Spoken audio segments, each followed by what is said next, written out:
আজকে পুকুরের মাছ, পুকুরের রুই মাছ এবং চিংড়ি মাছ, হ্যাঁ, এই যে চিংড়ি মাছ, এই চিংড়ি মাছ এগুলো দেখবো মেশিন থেকে পিউরিফাই করে কি বের হয়। হ্যাঁ, এই ডিভাইসটা আমি কন্টিনিউ ব্যবহার করি প্রত্যেকটা খাবারে, কারণ খাবারের দূষণ মুক্ত করার জন্য ওজোন থেরাপি হচ্ছে বেস্ট পুরো ওয়ার্ল্ডে। হ্যাঁ, তো আমি আজকে আপনাদেরকে দেখাবো, লাইভ ডেমো দেখাবো কীভাবে আমি পিউরিফাই করি এবং কি বের হচ্ছে। হ্যাঁ, সেটা আমি আপনাদেরকে দেখাবো চিংড়ি মাছ থেকে বা এই মাছগুলো থেকে কী বের হচ্ছে।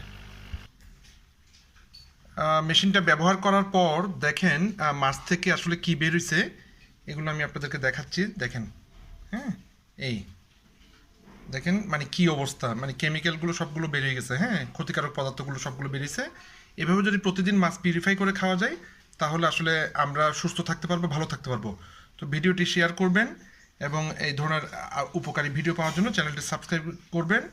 বিস্তারিত জানতে গেলে আমার সাথে যোগাযোগ করবেন হোয়াটসঅ্যাপ নাম্বারে। ধন্যবাদ, ভালো থাকবেন।